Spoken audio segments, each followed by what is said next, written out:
Bonjour, c'est Fabienne et aujourd'hui je me propose de parler du Christ. Bon, alors comme ça c'est un sujet comme pour le Bouddha qui peut paraître très très ambitieux et effectivement on peut se dire quand même c'est vraiment une tellement haute figure de la spiritualité qu'on peut se demander mais quelle légitimité ai-je pour parler du Christ. Moi, petite Fabienne, voilà. En quoi est-ce que je suis légitime pour parler de ça? Et en fait, c'est assez amusant parce que je vous l'ai dit que sur cette chaîne, je voulais vraiment vous parler de la matière qui est divinisée. Et donc, juste avant de partir de chez moi, j'hésitais à me dire, je la fais, je la fais pas, cette vidéo. Bon, puis je me dis, si, je la fais. Et puis, je sors, je descends les escaliers communs aux différents locataires. Et là, ma boîte aux lettres est ouverte et il y a un papier que je vois dedans. Et ce papier, c'est celui-ci. Et en fait, il y a Marie de dessiner sur un logo pour une publicité pour un magasin de la ville qui vient d'ouvrir. Donc, je me dis, waouh, Marie me dit oui. Marie me donne la légitimité de parler de son fils, de Jésus qui va devenir le Christ. Surtout que finalement, en gros, il y a écrit ouverture. Donc du coup, je me dis, Fabienne, ne te prends pas la tête, hein, arrête de mettre en scène des pensées limitantes, arrête de mettre en scène un manque de légitimité, arrête de mettre en scène des peurs de te tromper, ça suffit, ça suffit. Hein. Marie, elle dit, c'est bon, là, t'y vas. Donc, je me jette à l'eau pour vous parler de l'enseignement du Christ. Alors, il y a des personnes qui, depuis plusieurs années, revisitent l'histoire du Christ, soit en écrivant des livres, soit en étant médium et en canalisant, en se mettant sur la vibration, une certaine vibration, et puis tout d'un coup, elles se rendent compte que c'est le Christ qui parle à travers leur corps, à travers leur voix. Bon. Alors évidemment, il faut être prudent, hein, on ne sait pas si vraiment ces médiums canalisent véritablement le Christ. Mais pour autant,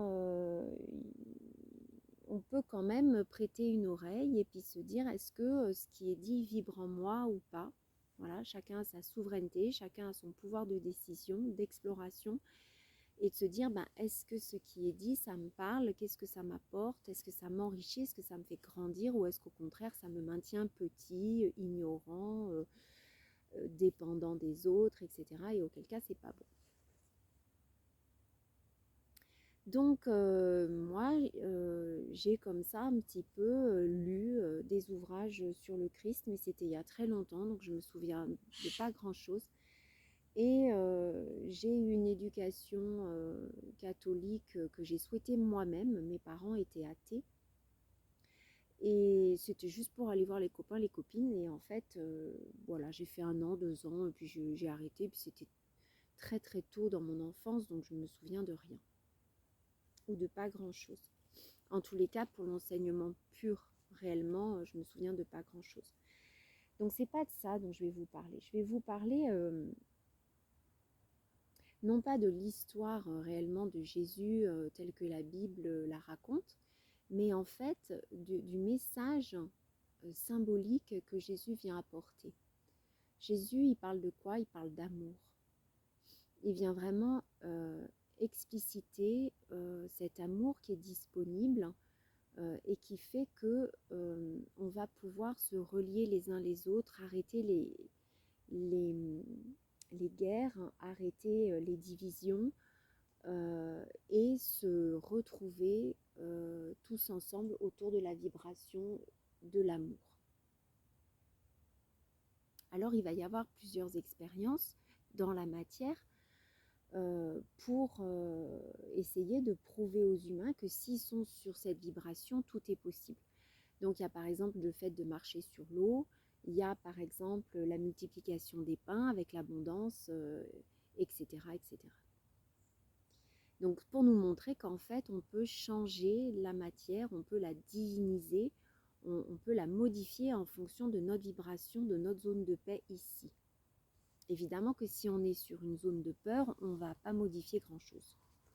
À part, évidemment, matérialiser nos peurs, c'est-à-dire que vraiment la situation se tende. Donc ça aussi, c'est une exploration de la matrice qui est tout autant intéressante, de voir que quand je suis tendue autour de moi, ça se crispe, ça fait partie de l'exploration de la matrice. Donc en fait, il s'agirait au travers de l'histoire de Jésus de se rendre compte qu'on aurait à devenir Christos, tous, à devenir un cristal, à être transparent et pur comme un cristal. Alors qu'est-ce que j'appelle pur ? Ça n'est que ma vision, mais je vais en fait me servir du livre de Sylvain Duboullay pour aller plus loin dans un cours en miracle, qui dit que voilà, il y a un moment donné où quand on a suffisamment guéri, on est capable d'avoir des relations saintes avec autrui. Alors sur le moment, on se dit sainte, ça y est, je ne vais parler que aux archanges ou je sais pas quoi. Est-ce qu'il y aura un terrien quelque part sur la terre qui sera aussi pur que moi et qui pourra faire qu'on ait cette conversation sainte ? Parce qu'on imagine la pureté, la lumière, la blancheur, l'immaculée rencontre. Bon. Et en fait, non, c'est tout l'inverse. En fait, Sylvain Duboullay explique qu'une relation sainte, c'est une relation qui est développée sous l'énergie du pardon. Mais sauf que pour qu'il y ait pardon, ça veut dire que il faut qu'il y ait eu des problèmes avant. Donc on voit bien que c'est l'ouverture du cœur. Et c'est même l'ouverture du cœur à celui qui nous a fait du mal. Et en ce sens, effectivement, Jésus, il incarne vraiment ça. Quand on lui tape sur la joue droite, il dit « tendez la joue gauche ». Alors ça ne veut pas dire qu'on retourne dans le bazar, ça ne veut pas dire ça, ça veut dire en fait, je ne retends pas la joue droite parce que je sais que ça fait mal et que je sais que de cette manière-là dont je me suis proposée d'être avec l'autre personne a été souffrante, donc je ne repropose pas ma joue droite, mais je change d'orientation, je change de posture et je me représente à lui autrement. Mais je me représente à lui. Je ne le condamne pas, je ne le bannis pas, je ne l'exclus pas. Il fait encore partie de l'humanité et il a encore sa chance pour venir renouer des liens avec moi. Donc, qu'est-ce que c'est aussi que d'être transparent ? Eh bien, en fait, pour moi, ce serait ne pas être soumis à une agitation émotionnelle. Quand il y a émotion, c'est qu'on quitte notre zone de paix au niveau du cœur. Une émotion, étymologiquement, ça vient du mot motion, mouvement, donc ça veut dire qu'il y a un mouvement en nous. On est amené à quitter notre zone de paix et on est happé par une vague comme ça de ressentis corporels, émotionnels, mentaux qui font que ça nous décentre, on quitte notre zone de paix. Donc ne pas être teinté d'émotions ni de sentiments. Les sentiments. Voilà. Et quand on dit familièrement parlant, moi j'ai le sentiment que c'est ça qui s'est passé et que nanana, et puis moi du coup je suis pas content des nanana nanana, on dit bien j'ai le sentiment de. On ne dit pas j'ai la certitude que tu es venu m'enquiquiner. Bon. Mais donc on voit bien que dans le mot j'ai le sentiment que, on laisse laisse quand même la possibilité à l'autre de venir s'expliquer. Et que notre ressenti, il est subjectif et pas du tout objectif. Alors du coup, on va pouvoir voir les interactions avec les autres comme des cadeaux. Si c'est tendu, c'est à l'extérieur. Si c'est tendu avec quelqu'un, c'est que c'est tendu à l'intérieur de moi. Et petit à petit, on va se rendre compte qu'en acceptant ce miroir, eh bien effectivement, c'est de moins en moins tendu dans notre vie. Les relations sont de plus en plus harmonieuses, tant au niveau familial que sentimental, que professionnel, que voilà, dans tous les domaines, ça s'harmonise. Et puis quand il y a tout d'un coup un petit truc qui perturbe, eh ben, on va pouvoir se dire ah chouette, c'est une nouvelle possibilité pour moi d'avancer et d'avancer vers cette pureté, on va dire, mais c'est surtout de voir que en fait, de voir comment on fonctionne, de voir nos angles morts, de voir nos compulsions des néatypes. Et donc petit à petit, on va être dans l'acceptation de ce qui se déroule, parce qu'on voit, parce qu'on observe, parce qu'on n'est pas, moi Fabienne, qui me saisit de mes émotions pour dire ah non mais là vraiment ça va pas se passer comme ça. Voilà. Bon, non, on se dit oulala, il y a du bazar, c'est que visiblement c'est moi qui l'ai créé, bah alors comment je peux faire pour réharmoniser mon environnement. Donc en fait, la matière est un cadeau parce qu'elle nous dit toujours là où on en est. Et est-ce qu'on est effectivement en train, petit à petit, de s'approcher de relations saintes?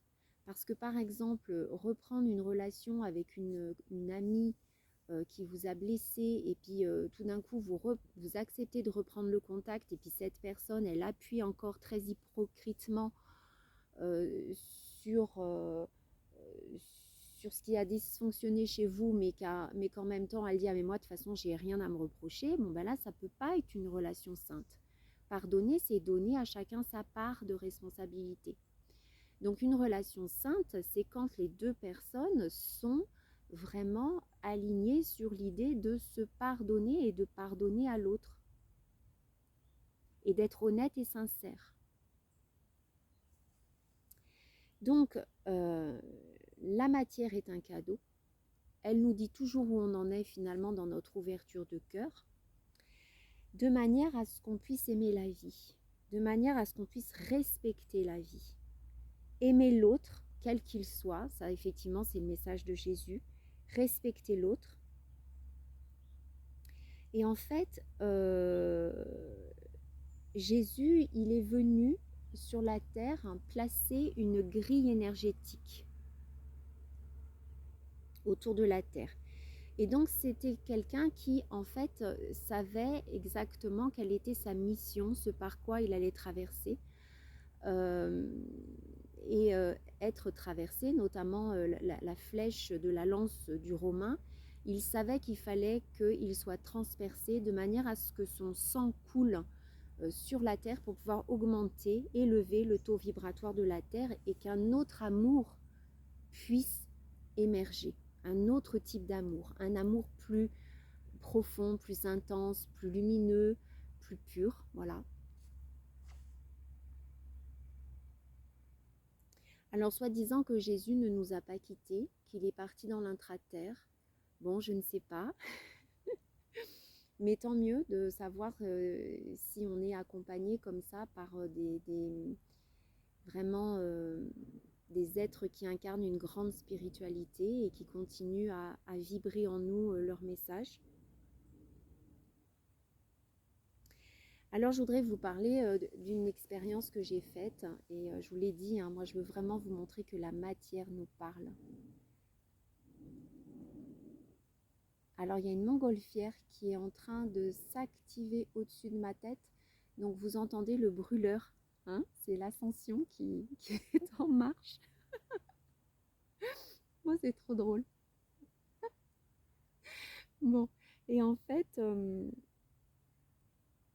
voilà, c'était le jour de mon anniversaire, il y a 5 ans, et il y avait eu une immense chute de neige la veille, un vendredi.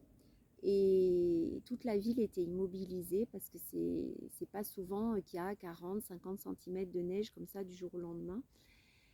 Et donc c'était génial parce que tout le centre-ville était sous une ouate comme ça toute blanche et c'était merveilleux. Et donc le lendemain, le samedi, je me suis dit mais va te balader dans les rues, c'est tellement chouette. Et du coup, ce qui s'est passé, c'est que je me suis retrouvée à marcher vers la cathédrale. Et là, en fait, euh, eh ben, il n'y avait personne. J'ai été toute seule.